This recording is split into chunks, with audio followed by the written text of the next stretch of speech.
that safe would have to have definitely some good encrypted whatever software, because we'd certainly try to break in, even though we knew that Trey has said there's going to be the next Aaron Donald in that 24 draft. I guarantee you we'd try to break into that safe.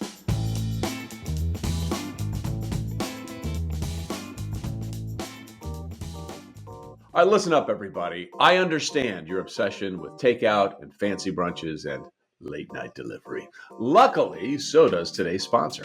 Food lovers meet the U.S. Bank Altitude Go Visa Signature Card. Now, with this credit card, you get 4 times the points on restaurants, deliveries, takeout orders, and dine-in brunches, lunches, or dinners. Plus, Altitude Go gets you 2 times the points on groceries, yes, even delivery, streaming services, and gas or EV charging station pit stops. Visit usbank.com/altitudego to apply and learn how you can earn 20,000 bonus points. You deserve a credit card that gives you more and more and even more. You deserve Altitude Go, NerdWallet's 2022 Best of Awards winner for Best Credit Card for Dining Benefits. Apply to become an Altitude Go card holder at usbank.com/altitudego. The creditor and issuer of this card is U.S. Bank National Association, pursuant to a license from Visa USA Incorporated. Some restrictions may apply. Hey everybody, what's up? Trey Wingo here. Welcome into another episode of Half Forgotten History. Look, when you're not playing football, obviously the busiest time of the non-playing calendar year is right around the draft. You have your GM, your head coach, your coaching staff, your player personnel guys, your talent evaluators, all making sure you take the right picks, especially with those precious first rounders, except for our guest in this episode, and that would be Rams GM, Les Snead. They don't believe in first round picks. Well, that's not exactly right. They don't believe in using them. They believe in trading them for something what they consider to be a little more valuable, a proven commodity. They're on a run where they will go without a first round pick for 7 straight drafts. So how did they manage to win a Super Bowl by not taking first-round picks? Well, I'll let Les Snead explain it. Please enjoy this conversation with Rams GM of the Super Bowl champion Rams, Les Snead.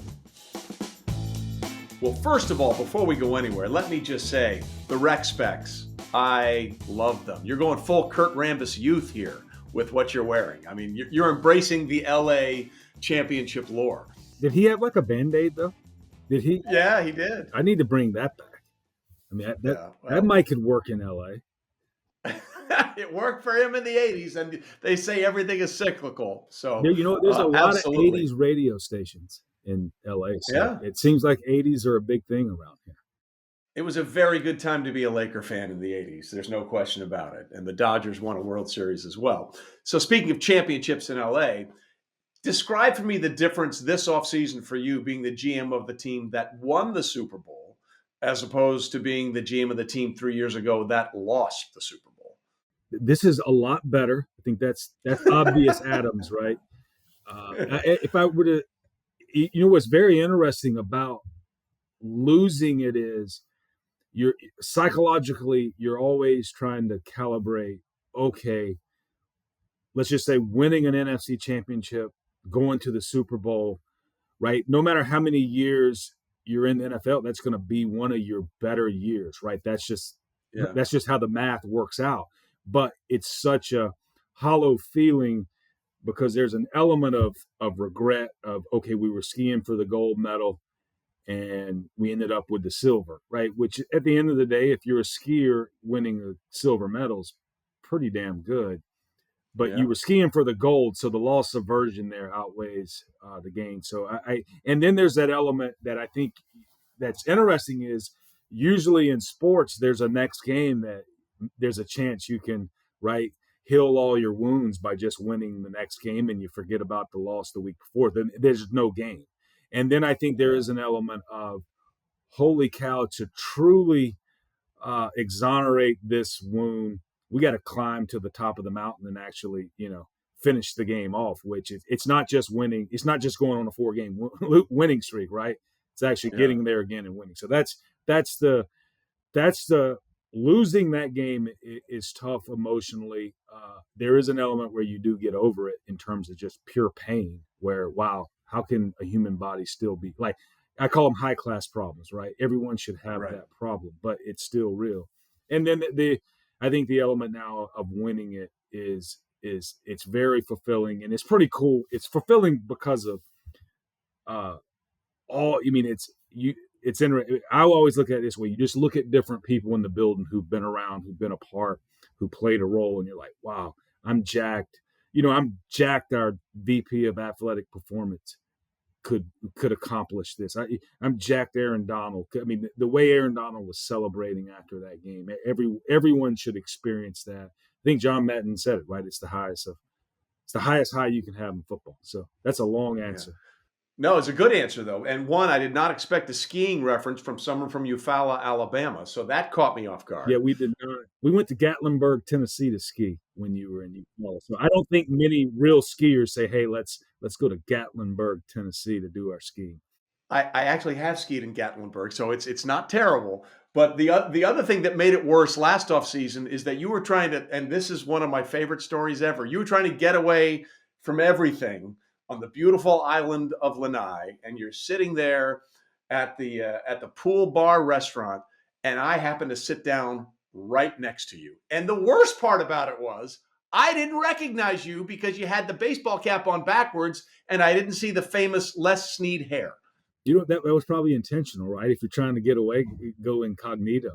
So I would say, coincidentally, maybe even ironically, if I was trying to get away after the Super Bowl loss, then still went to Lanai and still spent every afternoon at that same pool bar,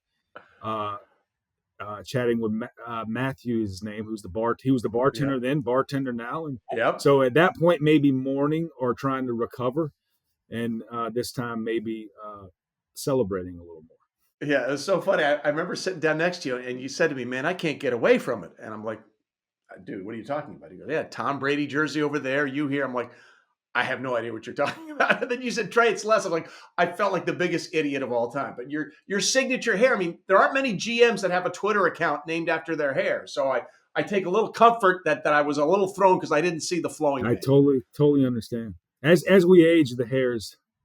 I've gone with the shorter look now, so I think. Yeah. That's not good for the Twitter account. It's probably losing. It's probably been deleted. Well, no, it's still there. I actually checked. It's still there. Not real active these days, no. but it's still there. So this has been a weird offseason for you guys, even though you won the Super Bowl. It was almost like immediately after the Super Bowl, you had to worry about whether or not your head coach, Sean McVay, was going to leave for the television booth. What did you make of that story when you heard that might be a possibility? Well, hey, Sean and I are very close, so we chatted about that. I mean, interestingly, it's one of those. There's because Sean and I are close, and even because with Stan, with Kevin Demoff, our team president, Tony Pastor is our vice president football operations. We're very close off the field, so we could joke about it, and there was not a lot of drama. It was just, wow, that's an interesting opportunity that not everyone's invited to sit in that seat. So there's a compliment there based on Sean's success on Sunday afternoons, Monday nights, Thursday nights, what have you in the NFL, and also because of the guy and the personality that he has, that does probably carry over to coaching football, how he relates to younger players, how he's able to keep everyone's attention in team meetings and get important messages across and things like that. So definitely a compliment to him to have that opportunity. Definitely probably a temptation based on probably the uniqueness of that position. But at Sean's heart, he's a football coach. I don't think he felt like he was through coaching football. Wouldn't be surprised at some point, he pulls the old John Madden and goes to the television booth. But I through it all, it was like, hey, Sean, what do you really want to do? And he says, I can't leave this yet. I can't leave the people, the players, Matthew Stafford, the guys that we signed up to, try to do some special things with. Yeah, it would have been weird. Look, everybody do your own thing. I have no problem with it. But for him, who's been such, like you said, football guy, to him leave at this point would have felt a little strange. That is interesting, Trey. And obviously, when John did it, he had gotten fired in Tampa. So, okay, go do Monday Night Football. And maybe he did some other things before Monday Night Football, right? But I don't remember, because I was younger, the John Madden story. But it seems like everybody has always said that he maybe walked off stage early and went to the television booth and never looked back. But you may know the history of the John Madden, but it's been a long time, probably in the modern era, right? Where, right. It would be like Nick Saban after his first national championship going and partnering with Herb Herbstreit in the group, right? It would have seemed early. Yeah. So where are we on the idea of we have a new contract in place for Sean? Is that coming? Yeah, that is. Soon? I mean, where are we on that? I know he's working through that with us, with Kevin, our team president, with Stan. So that'll be, he's earned that, and that'll be coming in the near future as they figure things out. Well, you mentioned Matthew Stafford. You got him signed. I'm assuming that was the first and foremost thing you wanted to get done, and that seemed like it came together pretty quickly. Yeah, you know what? That was, it was definitely a big rock along. We wanted to look internally with Matthew, even Aaron Donald, and even Cooper Kupp, some of our pillars, and hey, did they earn raises, and can we come to a win-win scenario where, right, we figure out a solve that helps them, right, get the money that they have earned, right, in terms of raise. We've done that historically here, but also make sure that, hey, as a team, we can still build a team around them so that we can still accomplish things together. The we being greater than the me. Not necessarily the me's aren't important, but the Rams won the Super Bowl, and it took a lot of people to do it. So that's kind of been our goal, along with addressing, as you said, some of the players whose contracts were actually expiring, and in that being Von Miller. But early in the down, a little bit less sexy, being able to sign or re-sign Joe Noteboom, who we drafted a long time ago to be Andrew Whitworth's heir apparent. It's just Andrew kept playing and playing and playing and playing and playing. But Joe had played enough sparingly over time that we felt like he was the heir apparent there, and re-sign our center, Brian Allen. You mentioned Aaron Donald. I mean, there was that bombshell report in pregame that Rodney Harrison sort of put out there that he's thinking about maybe retiring. Had you heard any of that talk before Rodney announced that to the world in the pregame for Super Bowl 56? It's interesting, Trey. I'd actually heard it. Football buildings are small, but it's interesting. Some of his teammates were talking about, like, wow, this could be our last time practice.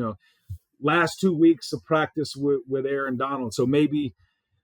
It was kind of a little bit of a chatter in the building, but when you hear things like that, you never, you're still focused on, and I don't know when you first heard the chatter, whether it was before the NFC Championship game or after we won it, things like that. But you're still focused on the big rocks of trying to, finish the 2020 season, 2021 season in a special way. So you didn't necessarily think, okay, football players, it's been a long season. It's been a grind. Maybe, everyone needs a break and things like that. But so you heard the chatter. It wasn't it was probably a surprise that it got out, but it wasn't surprised that, okay, that's a story, So where are we on that front? Are we feeling comfortable that Aaron is going to get something worked out and we'll be back here terrorizing people? What we are trying to do right now, we're trying to, restructure his contract, redo it a little bit, and give him, a raise, things like that. So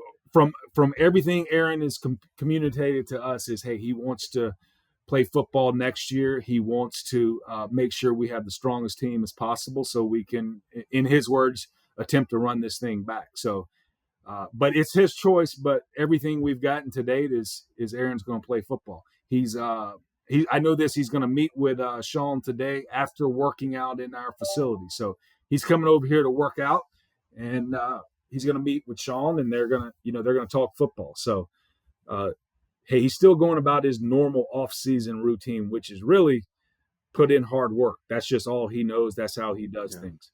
Well, that's got to make you feel good about it if it's progressing along those lines. So you feel pretty confident that 99 will be lining up for the Rams when we start this thing off in September. Okay, perfect. The hard part of this, is like you said, Von Miller came in, was a big part of it. He's gone to Buffalo.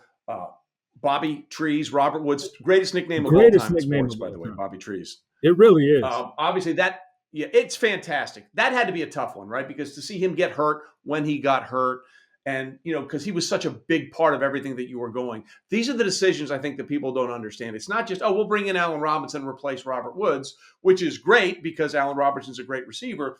But there's so many personal things that go along with this. It's not just take out column A and insert column B. That it's definitely not. Oftentimes it seems that way, right? Replace A with B and move on, and that's sports. And there's also that side, right, where we brought in. Robert was part of the 2007, kind of our 2017 free agency class, and we've had a lot of success since 2017, and wouldn't have had it without Bobby Trees, as you said. But because we felt like in 2022 this was the best thing for the Rams. But I mentioned I did something with our local media earlier, Trey, and they brought the question up, and because my wife Kara has a Twitter account, and the fans definitely let her know that moving on from Bobby Trees was not definitely, in their minds, right, that was not the right way to go about it. And they asked about it, and I said I often have talked to Kara that, and I've had this happen, or we've seen it happen in sports where I said, okay, in the moment where you make a trade like that, it's emotional, and Robert's a professional, so it's a shake hands, it's a really appreciate, all we've accomplished, changing life, things like that in a professional way. But you always go, okay, there's no way you're personally on the top of his Christmas card list for next year. But you're always hoping that there is this moment in time when we're all done competing, and right, you get a chance to hang out somewhere. Maybe it's maybe it's the hotel, the pool bar in Lanai, and you get to talk about the 2021 season. You get to talk about the good moments, and you forget about, okay, the moment I was traded and things like that. And I know we've seen that with the Rams with guys like James Laurinaitis, Chris Long, people like that we've had to move on from. But once their careers are over, once the emotions are done with, and they've had successful, right, careers, second chapters, even third chapters, right, you can kind of sit back and enjoy the good times and maybe not chat about, maybe even laugh about, okay, you remember when you had to make that call and you said, my time with the Rams was over? Yeah, that's never the best call you want to make, but those are the decisions. That comes with the job. And speaking of the decisions, the other one out there is like, where are you on Odell? Like, obviously, the game changed dramatically. Super Bowl 56 changed completely when Odell went down. You can look at the numbers and the way the offense was progressing, and then what happened after he went out. It was kind of weird. It was kind of like the adjustment you guys had when Robert Woods went out, and you had the 3-game losing streak, and Odell sort of figured his way into the offense. It changed the Super Bowl dramatically. But thankfully, you guys were able to finish it from your perspective. So what kind of conversations have you had with Odell at this point? Odell, we definitely would like to have him back. And in different circumstances this time, it could be very similar to this year. And I'm not going to get into, his injury on this podcast, but because of the injury, it's going to delay his return to the game in the 2022 season. But we've kind of approached it very similar to last year, right? That, hey, our objective is to get Odell back with fresh legs, for the stretch run there when he's ready to go. And that's exactly what happened last year. And it's a little bit complex because of the injury, but that's our vision. Sure. And we'll work through it with Odell. But you make a great point. Super Bowl change, because it took a little bit for us to evolve when we did lose Robert Woods. And we lost. Yeah. It was obvious. He did so many things. And we signed Odell. Odell's first day as a Ram, that afternoon, Robert Woods tears his ACL. So Odell doesn't even, he doesn't even know the playbook. So there's an element of, and they're different players with different skill sets, but there's an element, okay, we got to teach Odell the offense, and also the offense has got to take a couple of steps back. Like we're now no longer doing calculus 3. We may be at algebra 2 because we're teaching another player but as he evolved, when he went down the Super Bowl, we were down Robert Woods, we were down Odell, we were down Tyler Higbee. So it was probably 3 of our key skill eligibles out of the game, and that's the interesting. We like to we have this word around here, and it's kind of a buzzword now in society. The whole being anti-fragile, right, and being Right. the iPhone that when you drop it doesn't crack and it's over, right? You can pick that iPhone up and still use it. And the whole thing is having that growth mindset after adversity. Like, how do you use adversity to become stronger? And the neat thing is to see in that Super Bowl, right? I mean, Bryson Hopkins, Great. he probably had more catches in the Super Bowl game than he has been active in 2 years as a Ram. Like, I'm not sure he's been active 5 times, but he had 5 catches and an important block on Cooper Kupp's 4th and 1 run. But we always talk about, hey, can we engineer an environment where, okay, when Bryson's called upon, because we know in the NFL, right around the corner is adversity, but can we still be as strong? Can we still be the Los Angeles? Even though it may look different, it may not be as explosive, but can we still do what we need to do to win that game? Well, you certainly did. And before we move on to the other stuff I want to talk to you about, what I love most about the way the game played out for you guys is it was clear when Odell went out, the Bengals did everything to take Cooper Kupp out of the offense. We're going to double him. We're going to make Bryson Hopkins or somebody else try and beat us. What I loved on that final drive is basically Sean, Stafford, and Cooper said, F this. If we're going to go down or if we're going to win, we're going to do it with our best players. And that last drive was almost exclusively Stafford to Cooper Kupp, double team, be damned. You know what's interesting when you said that, Trey? I mean, I got chills sitting here because that's exactly. Well, you're welcome. That's exactly what happened, and I may have heard this. I know that's how Sean is. Hey, I can hear him on the headset. Hey, we're gonna ride with who got us here. So let's roll. And I know Sean did some things on that, that last drive to try to manipulate some things where you could get them in some regulated coverages and not make it as hard. And so Sean did his part. Matthew did his part. The offensive line did their part. Cooper did his part. And Sean says it all the time. Hey, we got to be our best when the best is required if you're going to be a world champion, right? And boy, did you hit the nail on the head. Sean calling plays in that moment. Sean being a head coach in that moment, right? Keeping everyone poised, because everyone, not just you, Trey, but our team knew it was going to be a different game when Odell went down, because they were going to do some things to take Cooper away, and then you go from Odell to, and nothing against Ben Skoranovich, and I'll get that name wrong all day long, our rookie from Notre Dame. But you go from Odell to him. I mean, that's Bengals are like, okay, we like it's different. This is what we take, and so Sean kept everyone poised, and then boy, Matthew. I mean, 2 weeks in a row, not necessarily 2 weeks in a row, probably 3 weeks in a row, because we did come back in the NFC Championship game. But going back to that drive in Tampa where we had the big lead, and because of the freak turnovers, all of a sudden it's a game, and then all of a sudden it's tied. But to see Matthew and Cooper do things right, I call it in 2-minute situations where, right, that's your season's going to be remembered by those drives, and boy, did they make the plays. And then I guess the capper for you had to be Aaron Donald to essentially finish it, right? I mean, that if you could script, like you get Matthew that you brought over in the offseason to throw it to Cooper for the go-ahead score, but to have Aaron Donald basically seal it, like if you're a Los Angeles Rams fan, that is literally the Hollywood ending personified. I've heard people say that it was definitely right on brand, but if you would have scripted it, Hollywood wouldn't have made the movie, because it was like, okay, that's not selling. That's too obvious, right? But and again, if you think about football, right? And hey, they have plenty of time. They've got, Joe Burrow's been Mr. Comeback. They've got a lot of skill. They're a really good offensive team. Their kicker had been on fire, so it doesn't take a lot for them to get in field goal range, and at worst for us being overtime. I shouldn't say that. At best for us being in overtime, at worst for us, somehow they walk off with a touchdown. But to get it to 4th down and Aaron Donald say, you know what, we're going to do a walk-off sack, whatever they called that last play. Maybe it was an incomplete pass, but that it was Aaron Donald doing Aaron Donald. Aaron Donald did something, right?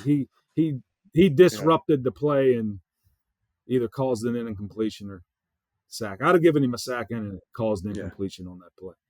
Either one works for me. But either way, it was a result of someone that you took in the first round of the draft. And when we come back on this episode of Half Forgotten History with Les Snead, we're going to talk about the first round of the draft and why it's really not a thing anymore for the Rams. Stay with us. We're coming right back. All right, listen up, everybody. I understand your obsession with takeout and fancy brunches and late night delivery. Luckily, so does today's sponsor.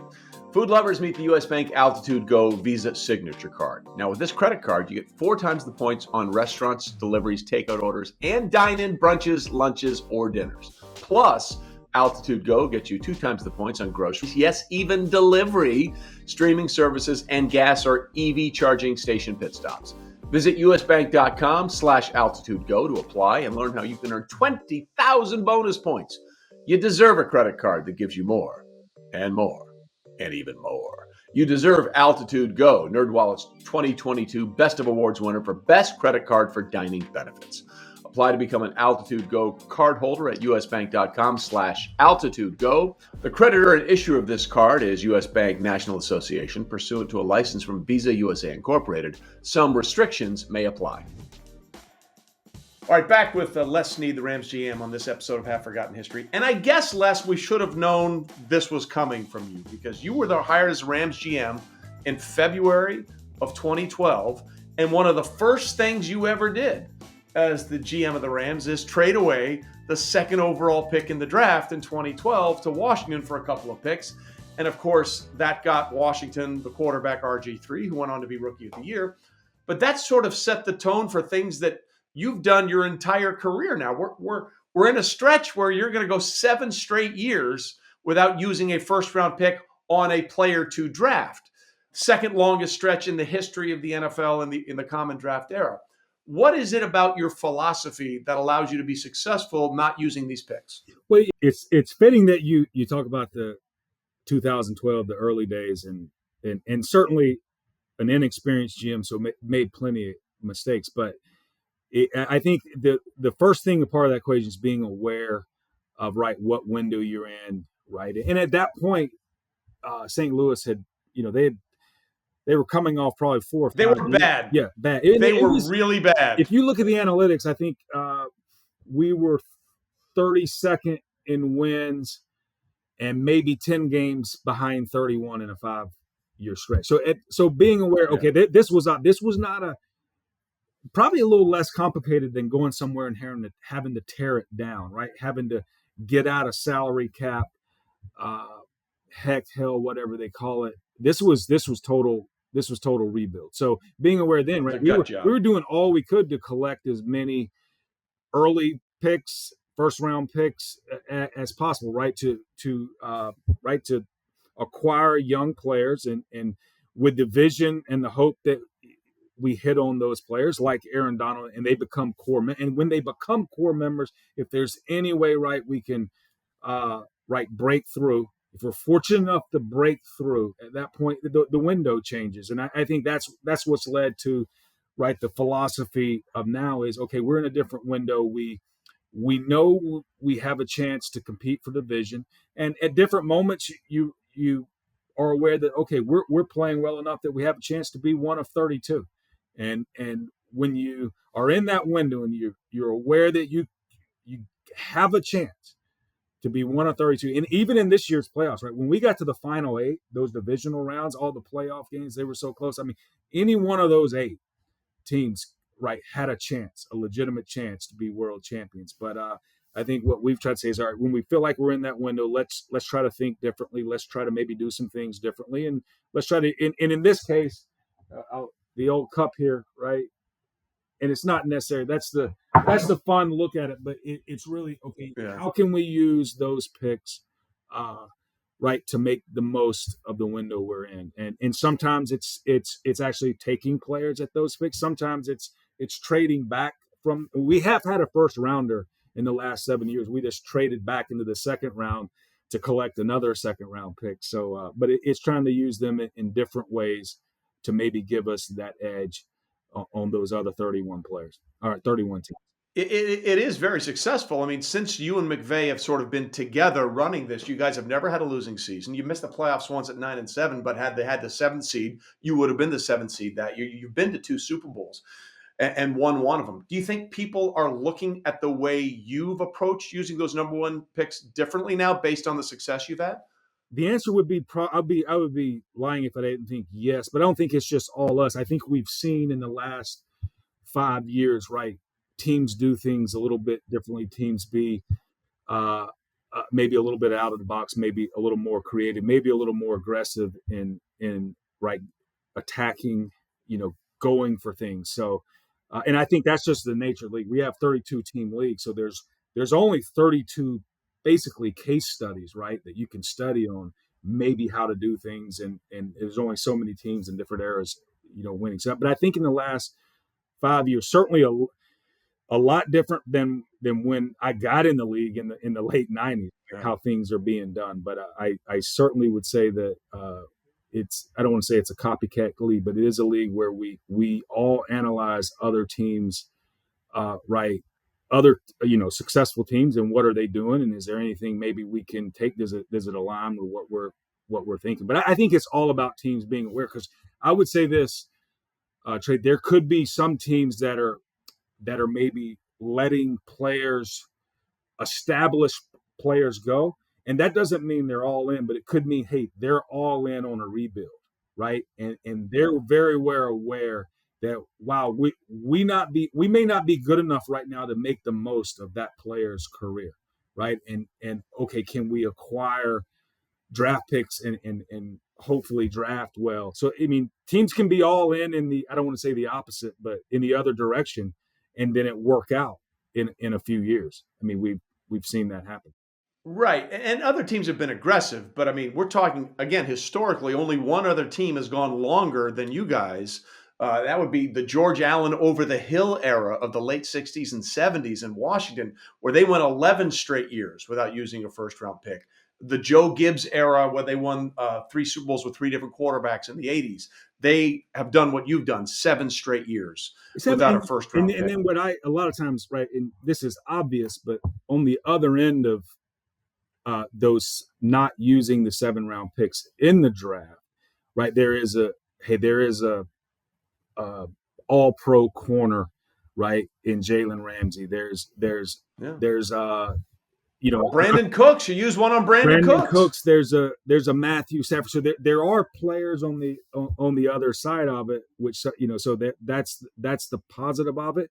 And there's we do a lot of analysis on when you're a team and you're usually right in the running for the playoffs. You're picking in the late 20s. So our analysis, whether we're right or wrong, there's okay. Basically, what we're saying in common sense is, okay, if we're picking 25, would it be better for us to use that 25th pick on maybe a top 5 or top 10 talent who's already basically reached top 5 or top 10 potential, right? So Right. it's lived up to that billing, and instead of waiting and picking a player who might be more in the level of that late first round. So that's kind of our thought process. The other boring part of it, Trey, is this year we have 8 draft picks, but we're able to do what we can do because I call it, we're definitely disciplined in utilizing the compensatory pick formula. So we have 5 Sure. compensatory picks this year, counting the Brad Holmes pick. So we go from 3 picks to 8 based on being disciplined and creative during this free agency time. And right when we lose players, and who do we sign, and what are they, UFAs or free agents, that the players that maybe get cut, we call them cap casualties, things like that do not disrupt the comp formula, and it allows us to recoup those picks. Because, and now I'm boring your audience, but if we hadn't had a first round pick in those years, we have been a team that's probably had, I think we've had the 4th most draft picks during that time frame, right? So we acquire a lot of picks. There's not in the first. No, and again, listen, as a guy that's done the draft for years, your team is built on that third day. I mean, that's most of your team, and it's like anything else. You see the flash, but you realize the stake is what's more important. But to do what you guys have done, 2 things have to be true, right? you have to understand that when maybe you've made a mistake, and you have to make sure you draft really well, like get a Robert Woods, not in the first round, get a Cooper Kupp, not in the first round. And when I say mistake, I want to be clear. You traded away 2 first picks to get Jared Goff, and you got to a certain level, and then you realized it might not be the guy we need to get us to the next level, so we'll get 2 more first-round picks to get a guy we think is a lot better. You have to be willing sort of to double down on the philosophy. Yeah, that's a great point. That's exactly what occurred with Jared there, right? If the Matthew Stafford opportunity, and we like to term them opportunities, hadn't come to fruition, right? We might not have just said, hey, let's just go use 2 first-round picks on any QB. We looked at our model and felt like, okay, Matthew, could move the needle. But you bring up covering the draft, right? I've never done the ratings on draft day, but I'm pretty sure Thursday's probably better than Friday and Saturdays. We like to do our work on Saturdays where when you're covering the draft, you're interviewing the college coaches, right? And the draft picks are coming in and they're going so fast, nobody knows who's getting picked. So that's when we're doing our work, and y'all on television are kind of interviewing the college coaches and trying to figure out, who the guard from Bowling Green is. Yeah. Or Northern Iowa this year. He looks really he's going to be a Thursday night guy. Yeah, he had a little nasty in him, by the way, at the Senior Bowl. I like that in him. But okay, so here's the question: like, what would it take for me to have you commit right now to use your 2024 first round draft pick? Like, what would you need to guarantee that in the first round of the 2024 the Rams are actually going to make a selection? I think if you told me there would be a player who would play as well as Aaron Donald did at that in 2024, wherever we're picking, I think, okay, I would somehow find a safe and lock that pick in a safe. Now that safe would have to have definitely some good encrypted whatever software, because we'd certainly try to break in, even though we knew that Trey has said there's going to be the next Aaron Donald in that 24 draft. I guarantee you we'd try to break into that safe. There'd be some opportunity that will come available, but it might take something like that. Because I work with Caesars, so I'm trying to figure out what the odds are. Would you, if you were a betting man, Les Snead, would you say you'd be more likely to use that draft pick or more likely to parlay that draft pick into something else? I'm trying to think, how many years have I been a GM? How many years no first round pick? The math, even though it's a small sample size when it comes to data, but the math says would it be betting the under that no, they're not going to use the first pick. Whatever the term would be, the math says we're not going to pick in the first round in 2024. And then you'd be three closer to matching George Allen. That would be 8 straight years without a first round pick used on a player in the draft. The record's 11. Oh, I don't. George Allen's gang, they went 11 straight years without using one. That is.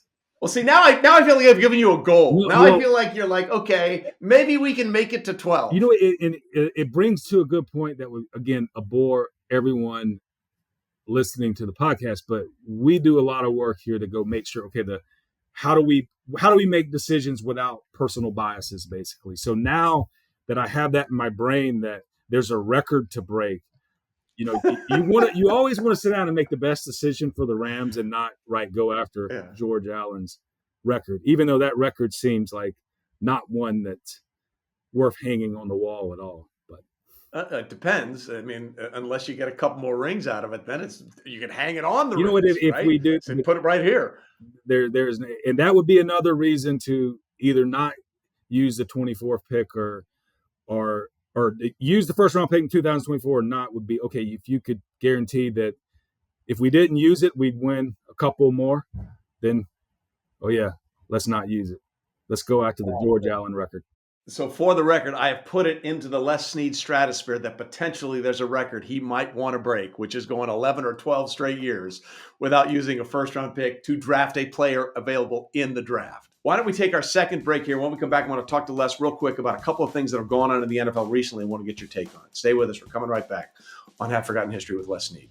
All right, listen up, everybody. I understand your obsession with takeout and fancy brunches and late night delivery. Luckily, so does today's sponsor. Food lovers meet the U.S. Bank Altitude Go Visa Signature Card. Now, with this credit card, you get 4 times the points on restaurants, deliveries, takeout orders, and dine-in brunches, lunches, or dinners. Plus, Altitude Go gets you 2 times the points on groceries, yes, even delivery, streaming services, and gas or EV charging station pit stops. Visit usbank.com/altitudego to apply and learn how you can earn 20,000 bonus points. You deserve a credit card that gives you more and more. And even more. You deserve Altitude Go, NerdWallet's 2022 Best of Awards winner for Best Credit Card for Dining Benefits. Apply to become an Altitude Go card holder at usbank.com/altitudego. The creditor and issuer of this card is U.S. Bank National Association, pursuant to a license from Visa USA Incorporated. Some restrictions may apply. All right, back with Les Snead here on Half Forgotten History. And Les, I always say there's no off-season in the NFL. There's preseason, regular season, postseason, and what I call the player procurement season, which is free agency, draft, all that kind of stuff, which is where we are right now. And something dramatic has changed this player procurement season. And that's the contract that the Cleveland Browns gave to Deshaun Watson. And forget all the other stuff that are looming over Deshaun Watson. That's a separate conversation for the Cleveland Browns and the league and Deshaun to have to deal with. But that's a fully guaranteed contract at $230 million. And if a guy can get a fully guaranteed contract at $230 million with all that stuff looming over him, is that the future? Are we going to see more fully guaranteed contracts in the NFL? You know, it's interesting. It could be the future or the past. And I the first thing I thought of, and if and again, take everything out on Deshaun, and again, I don't know this at all. This is me, like you, following people like you and listening to the situation, right? If Deshaun actually said to the Cleveland Browns, we're going to pass, and at that point he says to, and I think it was right, Atlanta, New Orleans, you two are in. Yep. The one thing that came to my mind is when I was fortunate enough to break into this league in the mid 90s with the Jacksonville Jaguars, and we were an expansion team. We got a lot of flack because you had the salary cap, you had money to spend, but you didn't have a lot of veteran players. So there was an element to get players to come from established teams to do a build as an expansion team. We had to, in those days, we got a lot of flack for overpaying players, right? Resetting the market. So I do think. By the way, Jacksonville's been so bad, they're still doing that, just so you know. But you know what's interesting? I got really spoiled, Trey, in that my first year in 1996 with the Jacksonville Jaguars. Again, I'm an entry level, no one, but we go to the AFC Championship game, and I think their first season was 95, so 96. So there was an element there of that philosophy worked in during Tom's early years. There was some pretty good. There was a good run there for Jacksonville, early success. But that was the first thing that came to mind. Is okay, right? This is a competitive league, and right, everyone's trying to get an edge. So how does the Browns win the sweepstakes for Deshaun, and they felt like that would do it. So I do think there's an element that, yes, we will see that, right, come to the NFL. And it's not going to be everyone. It's not going to be every contract. And it might stay with quarterbacks early because of the value of the position. But I don't think that's the first and last. And I think teams have been doing this, maybe not with fully guaranteed contracts, but with resetting markets based on where they're at and trying to recruit and lure players to come play for them. Because the other thing about it, I mean, he wasn't a free agent. I mean, he had a deal in place, and obviously there was a lot of things that went into that whole process. But I mean, like, this guy wasn't even legitimately a free agent, and he was able to broker this deal. It feels like it's a major power shift towards players. I think there's a lot of variables. I don't think it's just power and players, but I agree with you on that, and I think it's a shift in paradigms from front offices, from ownership, right? And for whatever reason, Houston, based on all that went on there, felt like, this is a way for us to acquire a lot of really, really quality draft capital, start over and rebuild this, right? I'm sure in their vision the right way, and that's what I think has been the shift as well, is is I think back to Joe Thomas's career, right? And it was kind of at the end of his career. Do you trade Joe Thomas? Do you not? And how do you trade Joe Thomas? But and maybe he was right there before there was a shift in this paradigm of, okay, is it better for us to, right? You don't want to say set Joe free and let him maybe go try to win because maybe he wants to be a Cleveland Brown, but there's this shift where maybe he would like to finish his career as a winner. Maybe it's best for that team that's trying to become a winner to trade him for draft capital and begin the rebuild. Because sometimes it's tough to rebuild when you have this veteran and you feel like you're almost doing him a disservice, right? He may be one of your better players, but you're kind of going 6-10 or 6-11. So whatever I can't even do the math anymore now that we have, 10 games or 17 games. Well, it's funny you say that because I don't know if you know the story. We had Joe on the podcast, and like in his last couple of years when Denver was going to those Super Bowls with Peyton called him and said, "Hey, you're going to have to work your way out of here if you want to go here." And Peyton told him, it's a true story. Peyton told him to go up to the GM's office. I can't remember who it was because Cleveland goes through GMs like most people go through Kleenex. And said, go take a dump on his desk, and that way you can come get traded to Denver. Joe's like, yeah, I'm not going to do that. Well, and that's one way to do it. But I do think there is an element too when you're someone like Joe. If you go to the GM, if you go to the team, if you go to the ownership, right, and have a sit down, and have a conversation, and go, look, we've been trying to do this with me here. I would really appreciate, right, having an opportunity, maybe not to continue trying to do it again, right? Matthew Stafford probably did that in Detroit. Like, okay, here's another regime, another offense that I had to learn.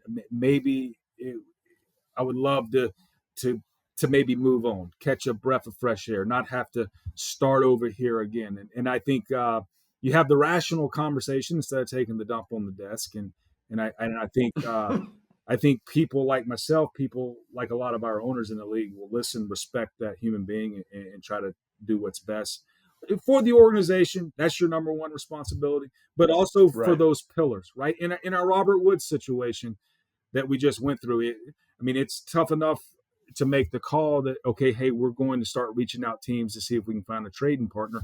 But then it's, okay, let's work with Robert, right?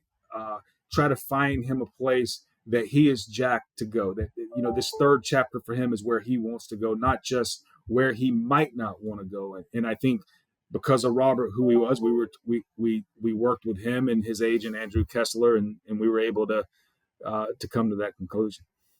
We've gotten to the mountaintop.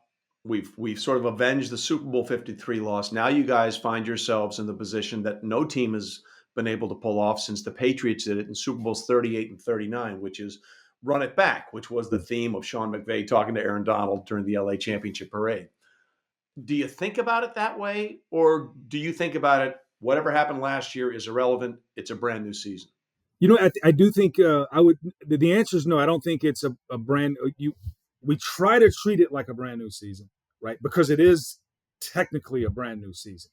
We're going to be a different team. Other teams are going to want to do what we did in 21 and 22. So that is true. Black and white, binary, it's a different season. Now, with that being said, only one team has a chance to do what you said the Patriots did. So, right, we're the only team in 2022 who can do that. So we're aware of that, and I think we intentionally tried to, again, we're new at this. Patriots not so new at it, right? It's like, okay, what do we do intentionally in the offseason? Number one is to renew first, right? To get away. 17 games plus playoffs. That's a long, long season. So to even have a chance, everyone's got to come back fresh, not just physically, but also probably spiritually, mentally. And then, hey, what do we do intentionally during OTAs, maybe during training camp, right? To begin that quest to run it back or repeat, because there's only one chance to get, there's only one team that gets that chance every year. The other 31 are, and trust me, if you don't have to repeat for it to be sweet. So if one of the other 31 is the champion this year, they're going to enjoy that one. I can tell them that for sure. Would it be considered a failure for you guys if you don't run it back? Like, how do you treat that? Because only one team feels like they're successful every year. The way I think I think we intentionally, for sure, Trey, and this is all, if you want to call it, I mean, coach speak, boring speak, but we intentionally, it's hard to, we never like to say, hey, a season is a success. We always say this isn't a pass or fail situation, right? This is a journey, and how do we make this journey successful? And the only way to truly make it successful is to attack what's in front of you. So again, we always say climbing Everest and saying you got to get to the top, right? Is either, you don't just pass or fail that. So what we try to do is this: let's look at what we control in front of us, and let's try to pass that test and take that thing one at a time, and you go from there. But it's hard to look at this and go, wow, we're going to spend, let's just say the first day of the league year is the beginning of the 2022 journey, and say, hey, you've got to go win one game, the last game, or you fail the class for the semester per se. Yeah. Well, we'll see how it plays out. Obviously, you're still basking in the glow of what happened at SoFi. Les, I always appreciate your time. I appreciate our conversations, and I look forward to you going 12 straight years without using a first-round pick. I appreciate that. Again, we'll do it if you can guarantee we get a little bit more of the hardware, silverware, whatever we call it, on the to put on the mantle. Do the Aaron Donald thing. Just get the ring. Once again, thanks to Les Snead for joining us. And again, thanks to Les for wearing the Kurt Rambis Youth glasses, keeping that LA championship tradition going after the Super Bowl win. But we got a lot more draft coverage for you. Look, if you say the words NFL draft, I'm sure one name comes to mind more than anybody else's, and that's Chris Berman's. What? Boom was the thing that made the draft the thing. He made it an event, and we have a very special episode talking about all his draft history with Chris Berman coming up next. We'll see you then.